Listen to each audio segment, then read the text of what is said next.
नमस्कार किसान साथियों। इस वीडियो में मिलेंगे आपको एयरबॉर्न फंगस को कंट्रोल करने के 4 ऐसे सुझाव जो कि आपको अलग से बेनिफिट भी देंगे और एयरबॉर्न फंगस पर भी 100% कंट्रोल पाने में आप सक्षम बनेंगे। एयरबॉर्न फंगस क्या? अल्टरनेरिया, मार्सोनिना, सूटिब्लोज, फ्लाईस्पैक, स्कैब, ये इस तरह की जो हवा के माध्यम से फैलने वाली फंगस है, उस पर आप 100% कंट्रोल कैसे पा सकते हैं? इसको हम 4 भागों में, ऐसी 4 हमारे पास अवसर रहते हैं जो कि हम इस फंगस को कंट्रोल कर सकते हैं। दोस्तों, इसके लिए जो सबसे इफ़ेक्टिव चीज़ है वो है कॉपर। कॉपर सदियों से, कई सालों पहले से फंगस का दुश्मन बना हुआ है और जो फंगस है कॉपर के प्रति रेजिस्टेंस पावर बिल्ड नहीं कर सकती है। चाहे आप जितनी मर्जी बारी कॉपर का यूज करेंगे, फंगस इसके प्रति रेजिस्टेंस पावर बिल्ड नहीं कर सकती है। फंगस का ये जानी दुश्मन है।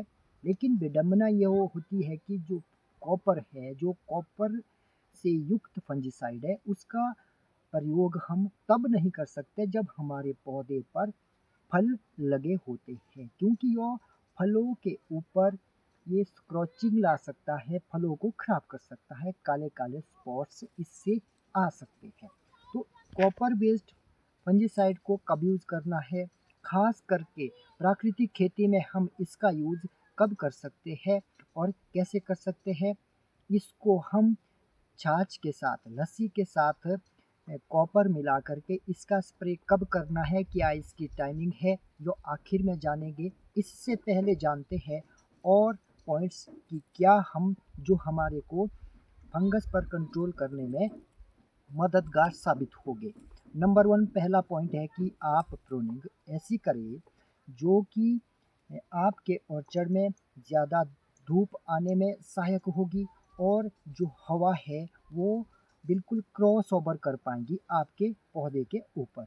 जैसे आपका पौधा है, इस पर अभी आप देखें कि अभी बिल्कुल आपको लगता है कि पौधा बिल्कुल ठीक है, इसमें हवा क्रॉस हो रही है, लेकिन जब इस पर पत्ते बनते हैं तो ये डेंस क्रिएट ना हो। यहाँ पर जब पत्तों का जमावड़ा बनता है, क्योंकि एक पत्ता लगभग 6 से 8 इंच की लंबाई के साथ और 3 इंच की चौड़ाई के साथ बनता है, तो उसके लिए काफ़ी ज़्यादा जगह की आवश्यकता रहती है। इस हिसाब से आप अपने दिमाग में ऐसी इमेजिनेशन बनाएं कि जब पत्ते आएंगे पौधे पर तब भी हमारा पौधा डेंस ना दिखे। क्यों, ऐसा क्यों करना है? देखिए, फंगस को आप कैसे रीड कर सकते हैं? फंगस को बढ़ने के लिए 2 चीज़ों की आवश्यकता होती है। 2 चीज़ें क्या? एक है नमी प्रॉपर और दूसरा है टेम्परेचर। 2 चीज़ें यदि फंगस को मिल गई तो यह बहुत स्पीडली ग्रो करती है। तो टेम्परेचर को हम ब्रेक नहीं कर सकते, टेम्परेचर जो है सो है। लेकिन जो नमी है, नमी को हम मेंटेन कर सकते हैं। यदि आपका ऑर्चर्ड ऐसा है, उसमें हवा आर पार हो रही है, जब बरसात आती है तभी ही हमें फंगस का इन्फेक्शन ज़्यादा दिखता है, लेकिन ऐसा नहीं होता है। फंगस जो प्राइमरी इन्फेक्शन है वो काफ़ी पहले कर देती है और हमें दिखता तब है जब बरसातें होती है, ज़्यादा नमी क्रिएट होती है, तब जाके ये काफ़ी स्पीडली ग्रो करती है और पत्तों को खराब करना शुरू करती है। तो 2 चीज़ें हमने जानी कि फंगस को ग्रो करने के लिए 2 चीज़ें काफ़ी इम्पोर्टेंट है। एक है नमी और दूसरा है टेम्परेचर। नमी को हम सुखा लेंगे जल्दी से यदि हमारी कैनोपी ओपन होगी, इसमें हवा का प्रवाह अच्छे से होगा, तो इसमें मदद करेगी हमारी विंटर प्रूनिंग। अभी अच्छे से हम पौधे के ऊपर यदि कोई ब्रांच ज़्यादा डेंस क्रिएट कर रही है तो वहाँ से आप उसको काट भी सकते हैं। जैसे आप यहाँ देख रहे हैं, ये बिल्कुल 2 ब्रांच एक जगह से आ गई है, हम इनमें से एक को इसको यहाँ से रिन्यूएबल पर डालेंगे और ऐसे करके आपको ठीक डिस्टेंस पर ब्रांचेस रखनी है। ये आप अभी कर सकते हैं विंटर में। तो यह हुआ पहला स्टेप, प्रोनिंग ऐसी करें ताकि एकदम कैनोपी ओपन हो जाए। नंबर 2 कि जब मार्च आता है और थोड़ा गर्मी आने लगती है तो सारे जीव जो बिल्कुल अभी सुप्त पड़े हैं वो जीवित हो जाते हैं और टेम्परेचर बढ़ने के साथ साथ अब वो एक्टिव हो जाते हैं। और जो फंगस है उसके कोनेरिया भी पत्तों के साथ नीचे गिरे थे विंटर में, और जैसे ही थोड़ा टेम्परेचर बढ़ता है वो वाष्प के साथ तैरते हुए ऊपर उठते हैं और अभी पौधे पर छोटे छोटे पत्ते आ रहे होते हैं क्योंकि अभी टाइट क्लस्टर स्टेज आ रही है। और उन पत्तों पर ये जो फंगस है, फंगस के कुनेरिया है, ऑल्टरनेरिया के कुनेरिया है, मासोनिना के स्पोर्स है, ये वेपर के साथ उठते हैं और हमारे पत्तों में चिपक जाते हैं। दोस्तों यहाँ पर हमें इसका प्राइमरी इन्फेक्शन नहीं दिखता है। प्राइमरी इन्फेक्शन फंगस अभी फैला देती है लेकिन यह अपनी जनरेशन नहीं बढ़ा पाती। ये चुपचाप यहाँ पर पत्तों में अपना टाइम गुजारती रहती है और आगे जा कर के जब टेम्परेचर सही सुधरता है 17 से 23 डिग्री का टेम्परेचर और नमी कंटिन्यूसली बनी रहती है जब बरसातें शुरू होती है, और तब यह काफ़ी स्पीडली इन्फेक्शन फैलाती है और तब हमें दिखता भी है। और ये जो प्राइमरी इन्फेक्शन है ये अभी फैलाती है।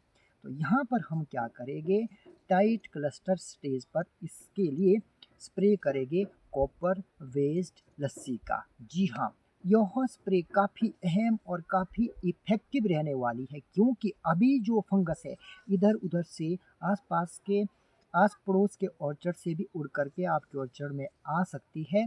और यदि यहाँ आपने कॉपर वेस्ट लस्सी का स्प्रे कर दिया तो आप इसका काम तमाम यहीं कर लेंगे।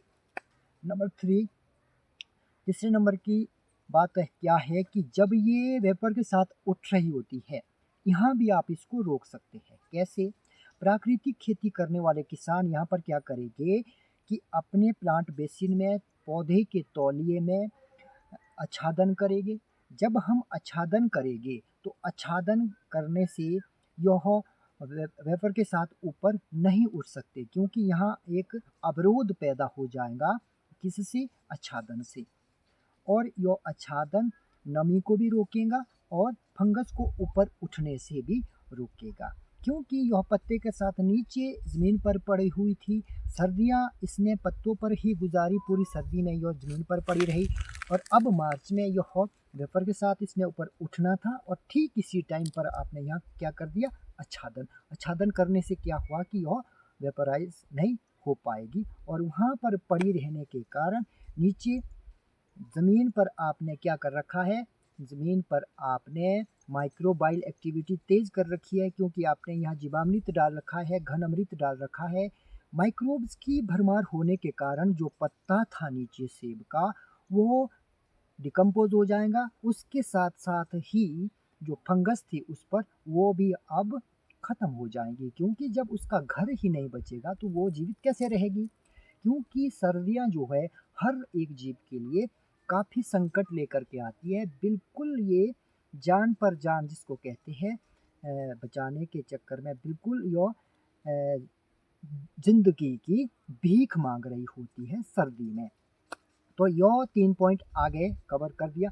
अब हम बात करते हैं कि कॉपर वेस्ट फंजीसाइड आपको कैसे बनाना है।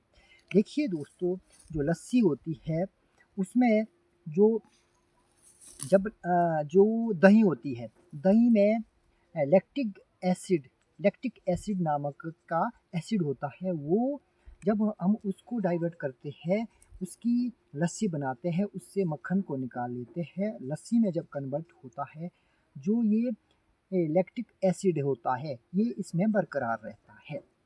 इसमें मिठास होने के कारण इसमें जो यह एसिड है इसकी डेवलपमेंट होती रहती है लगभग 10 से 12 दिन तक। आपको लगभग 1 से 1.5 हफ्ते पुरानी लस्सी लेनी है और उसमें आप क्या डालेंगे? कॉपर। कॉपर क्या है? कॉपर धातु है, लस्सी में लैक्टिक एसिड है। जब धातु किसी एसिड के संपर्क में आती है तो वो जो धातु है वो अपना अस्तित्व खोने लगती है, उसका उसमें विघटन होने लगता है, वो क्षय हो जाती है। वो जो धातु है वो अपने गुण छोड़ने लगती है उस लिक्विड लस्सी में।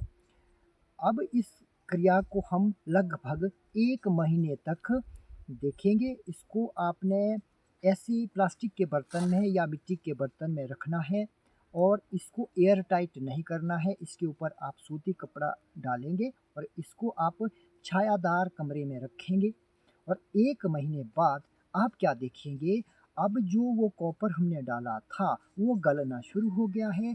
उस कॉपर के जो गुण हैं वो उस लस्सी में आ चुके हैं। अब ये जो लस्सी है इसका कलर अब नीला हो जाएगा। तो आप समझ जाइएगा कि यह कॉपर से युक्त लस्सी बन गई है। इसका ही आपको स्प्रे करना है। यहाँ अहम रोल करती है टाइमिंग। टाइमिंग क्या रहने वाली है? टाइमिंग है टाइट क्लस्टर स्टेज। जी हाँ, टाइट क्लस्टर स्टेज में आपको इसका स्प्रे करना है। अभी जितनी भी फंगस आपके ऑर्चर्ड में नीचे थी वो भी लॉन्च हो गई है ऊपर वेपर के साथ। अब यह पत्तों में चिपक चुकी है। जो भी फंगस इधर उधर से आनी थी हवा के साथ वो भी आपके पत्तों पर पहुंच चुकी है। ठीक इसी पॉइंट पर आपने स्प्रे करना है कॉपर युक्त लस्सी का और इसका काम तमाम हो जाएगा। अब बात आती है कि इसको किस रेशो के साथ आप यूज़ करेंगे। दोस्तों, जो इसकी रेशो है, आप एक जो पीठ में लादने वाली मशीन है 20 लीटर की, 20 लीटर उसमें पानी आता है। 20 लीटर पानी में 1 लीटर इस कॉपर युक्त लस्सी का लेना है, उसका स्प्रे करना है। यही आखिरी स्प्रे होगा आपका कॉपर युक्त लस्सी का। इसके बाद आप कॉपर युक्त लस्सी का यूज़ नहीं कर सकते हैं क्योंकि अब आगे जो स्टेजेस आएगी उस पर अब फ्रूट पौधे पर आ जाएगा। जब पौधे पर फ्रूट रहेगा तो आपको कॉपर युक्त लस्सी का इस्तेमाल नहीं करना है। इससे आपके फ्रूट खराब हो सकते हैं। तो आपने जो कॉपर युक्त लस्सी का स्प्रे है वो टाइट क्लस्टर स्टेज पर ही निपटा देना है। दोस्तों, यह 4 पॉइंट यदि आपने क्लियर करे, क्या पहला प्रूनिंग आपने सही करी, उसमें एयर सर्कुलेशन अच्छे से आपने बनाया। नंबर 2, आपने सॉइल में माइक्रोबायल एक्टिविटी तेज़ करी, उससे पत्ते जल्दी डिकम्पोज हो गए, उसके साथ फंगस का भी नाश हो जाएगा। नंबर 3, आपने आच्छादन करा। आच्छादन से जो फंगस के कुनेरिया है वो ऊपर वेपर के साथ नहीं उठ पाएंगे। नंबर 4 है कॉपर युक्त लस्सी का स्प्रे, वो भी टाइट क्लस्टर स्टेज पर करना है। यदि आपने ये सारे कार्यों कर दिए तो मैं गारंटीड कह सकता हूँ कि फंगस आपके ऑर्चर्ड में ग्रो नहीं कर सकती। तो इसी उम्मीद के साथ कि आपको यह सभी पॉइंट क्लियर हो गए होंगे। इन सभी पॉइंट को क्लियर करने की, अमल में लाने की आप ज़रूर कोशिश करेंगे। उम्मीद करता हूँ कि आपको इससे बहुत ज़्यादा फ़ायदा भी होगा और आप इस वीडियो को दूसरे बागवानों के साथ शेयर भी करेंगे ताकि सभी बागवान इस तरह की क्रिया करके इससे अधिक से अधिक लाभ उठा पाएंगे। तो इसी उम्मीद के साथ करता हूँ वीडियो को समाप्त। आपसे लेता हूँ इजाज़त। मिलते हैं किसी और वीडियो में नई जानकारी के साथ। तब तक के लिए धन्यवाद। जय हिंद, जय भारत।